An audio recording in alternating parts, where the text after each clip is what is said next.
retour. La vaccination a été inventée par Edward Jenner en 1796 pour protéger contre la variole. Plus précisément, la variole majeure, cette maladie qui évoquait tant de peur.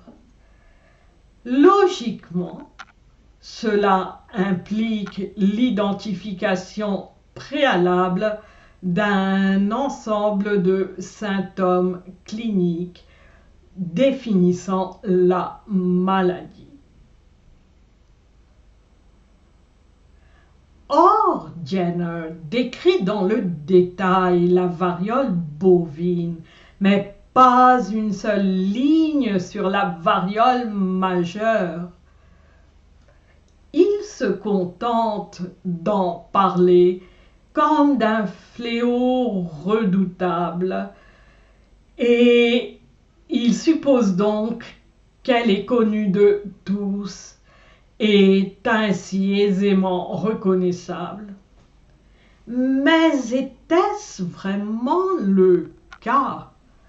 Voici les symptômes essentiels selon William Heberden, médecin anglais du XVIIIe siècle.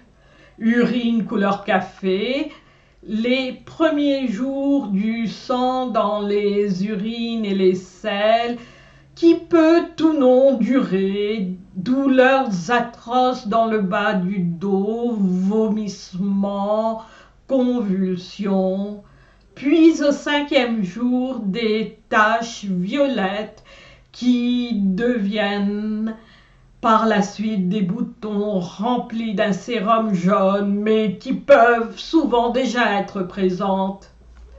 Parfois aussi des difficultés à respirer. Des symptômes donc très variables. Heberden a tenté de distinguer la variole de la varicelle qui touche essentiellement les enfants. Or, les différences données, jour d'apparition et apparence des pustules et croûtes, restent pratiquement indiscernables. Alors, pour insister qu'il s'agit bien de deux maladies différentes, il précise que contracter la variole n'empêche pas de contracter la varicelle, mais que la varicelle ne peut être contractée qu'une seule fois. Difficile de comprendre comment il en était arrivé à cette conclusion sur la base de différences visuelles indiscernables. D'ailleurs, il a reconnu la grande similitude entre les deux maladies. Aujourd'hui encore, d'après le CDC américain, les Centers for Disease Control and Prevention, les deux maladies restent indiscernables sur la base d'une observation clinique. Et dans le même texte, malgré cette tentative pour les distinguer, Heberden utilise le terme variole qui toucherait aussi les enfants, puisqu'après 20 ans, dit-il, on l'attrape rarement et resterait bénigne chez eux, pas plus infectieuse que la scarlatine. Alors, qu'était donc cette maladie si terrible, cette grande tueuse que les adultes n'attrapaient presque jamais? En somme, la description reste si vague qu'elle laisse planer un doute sur ce que l'on désigne vraiment par ce mot. Même Heberden a conclu qu'elle est rarement fatale et le plus souvent bénigne, même chez les adultes, et préciser qu'elle n'est pas contagieuse dans sa phase initiale. Voilà donc, à la veille de la vaccination, la description que la médecine est donnée de la variole. Alors, comment l'idée de combattre cette maladie est-elle venue? Pourquoi une focalisation sur celle-ci et non sur les multiples autres maladies qui sévissaient à l'époque et faisaient beaucoup de dégâts? Pour comprendre cela, il faut remonter au VIe siècle, à la première utilisation du terme latin variola, qui alors signifiait simplement pustule. Il est dérivé de varius, atteint de taches lépreux. On revient ainsi encore et toujours à la lèpre, souvent déformante, engendrant le dégoût et rendue synonyme d'impureté morale et religieuse. C'est dans l'œuvre de l'évêque Marius Avanticensis, aujourd'hui Avanches en Suisse, qu'on la trouve. Certains présument également que ce que décrivait son contemporain Grégoire, évêque de Tours, était en fait la variole, alors que d'autres disent qu'il s'agirait de ce qu'on croit être la peste. Tout ce qu'ils ont fait, en fait, c'est décrire une maladie manifestée par des pustules. On a vu qu'à la suite d'éruptions volcaniques, à l'époque des éruptions majeures bloquant la lumière solaire sur une large partie de l'hémisphère nord, il pourrait s'agir du scorbut qui peut provoquer des pustules non seulement sur la peau mais aussi des ulcères dans la bouche et être confondu avec la variole. Alors, peste, variole ou scorbut, quoi qu'il en soit, le mal décrit pourrait bien être d'origine environnementale et alimentaire et ne semble pas avoir fait énormément de victimes d'après des recherches récentes. Alors pourquoi mentionner la variole?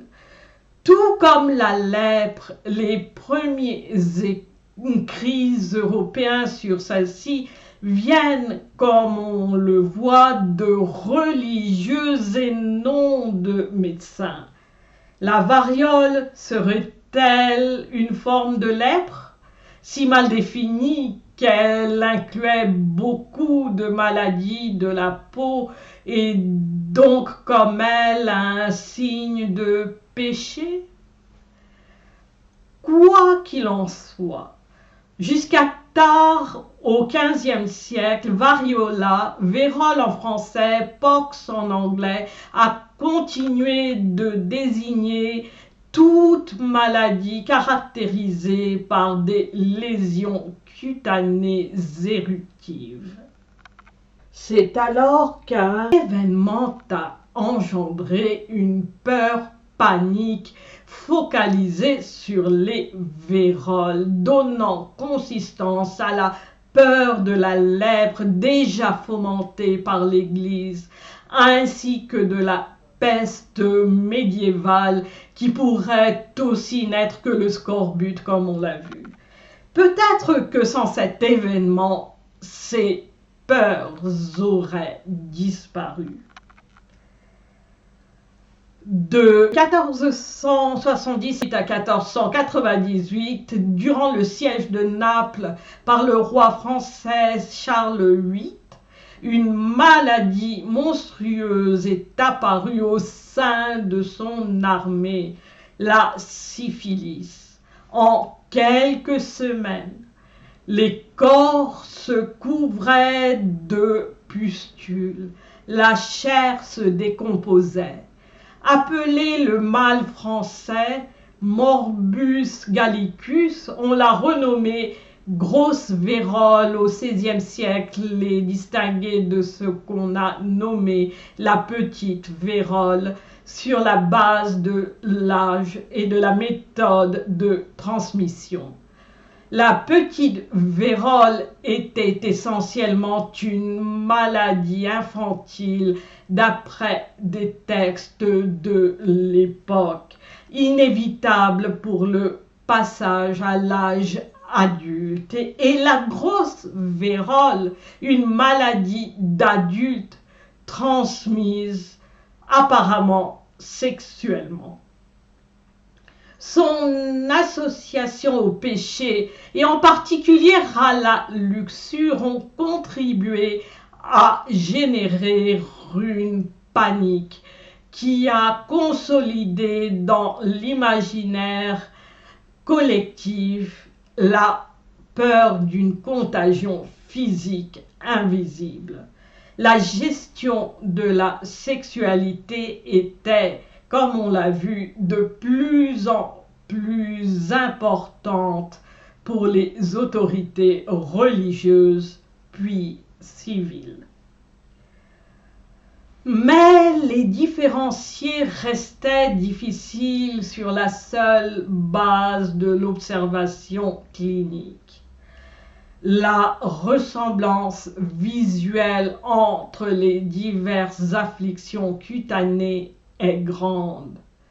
Notons que Heberden en a mentionné une indifférenciable de la varicelle et donc de la variole. Encore aujourd'hui, le CDC et d'autres organismes reconnaissent que sur cette base, on ne peut pas distinguer la variole de la varicelle, mais aussi de la syphilis, de diverses formes de herpès, ainsi que d'autres formes de variole bovine mineure qui, elle, est bénigne, ou du singe, et tout simplement de la dermatite de contact, c'est-à-dire contact avec des allergènes, la gale ou piqûre d'insectes. Par ailleurs, les mêmes termes, pustules, taches, ulcères, ont continué d'être utilisés pour décrire ces maladies, favorisant d'autant plus la propagation de la peur. Une fois que le morbus gallicus s'était imprimé dans les esprits comme une punition divine, toute éruption cutanée pouvait réactiver cette terreur.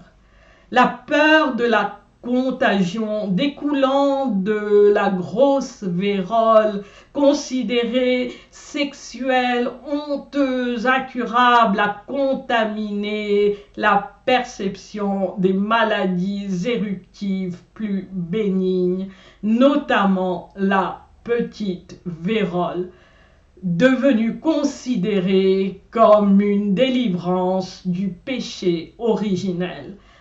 Un autre dogme religieux retranscrit médicalement. Elle était dite consister en malignité provenant des restes de sang mensuel ingurgités dans le ventre de sa mère, comme l'explique Ambroise Paré en 1575. Sans preuve aucune, cette idée religieuse de contagion s'est emparée d'une médecine qui jusqu'alors discutait des afflictions cutanées dans un cadre hippocratique. On a vu comment Fracastoro a introduit le dogme religieux de la contagion dans le discours médical. C'est dans ce contexte qu'au XVIIe et surtout au XVIIIe siècle, qu'on a cru de plus en plus d'adultes étaient atteints de la petite vérole. Le médecin Jean-Claude Adrien Helvétius, membre de l'Académie royale des sciences, écrivait en 1725 « Pendant longtemps, l'humanité a pensé que la variole ne présentait que peu de dangers. Elle s'y était en quelque sorte habituée, car elle voyait régulièrement la plupart des enfants qui en étaient atteints guérir grâce à un traitement très simple. C'est donc avec une certaine stupéfaction qu'elle constata ses effets mortels sur les personnes plus âgées. Alors que s'est-il passé au XVIIe et surtout au XVIIIe siècle? Urbanisation rapide à la suite notamment du mouvement des enclosures, c'est-à-dire de l'appropriation des terres communes par la noblesse, et donc pression sur les infrastructures, conditions extraordinairement insalubres encore au XIXe siècle. Il suffit de lire Dickens. Rejet des déchets dans les rivières, pollution environnementale avec l'industrialisation naissante, d'où surpeuplement, grande malnutrition, fumée, déchets, air et surface moins pures, mais aussi des cimetières saturés et des cercueils rarement hermétiques. À Paris, au cimetière des Innocents, les cadavres s'amoncelaient, à tel point qu'en été, l'odeur pestilentielle envahissait tout le quartier des Halles. Un danger pour la santé reconnu par les médecins. Insectes et parasites pouvant provoquer des maladies cutanées devaient proliférer dans les centres urbains.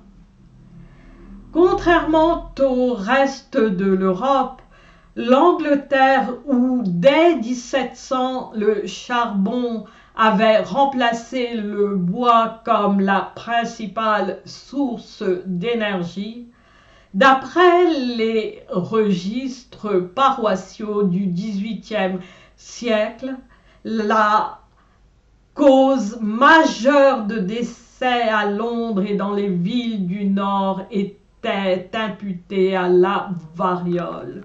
6 à 10% de toutes les inhumations à Londres et pas moins de 20% à Manchester. Les enfants, en raison de leur fragilité, pourraient avoir été touchés les premiers par des maladies cutanées éruptives, puis les adultes. Parallèlement, la peur panique depuis la fin XVe siècle amplifiait la perception de la gravité chez les adultes. Les cas étaient désormais remarqués, redoutés et consignés, ce qui pouvait en soi donner l'impression que la maladie était soudainement devenue plus dangereuse et pouvait toucher tout le monde. Dans ce contexte, à une époque où remettre en question le développement temps court allait à l'encontre du capitalisme naissant et de la consolidation du grand capital, deux manières de penser la maladie s'opposaient. D'un côté, ceux qui restaient fidèles à la tradition hippocratique et voyaient la cause dans la qualité de l'air dans l'environnement. De l'autre, ceux qui cherchaient une cause plus précise, inspirée par la physique devenue le modèle du savoir scientifique, pour une variole qui restait médicalement floue. Mais elle était chargée de peur dans l'inconscient collectif. L'association ancienne de la grosse vérole avec le péché ayant déteint sur la petite vérole.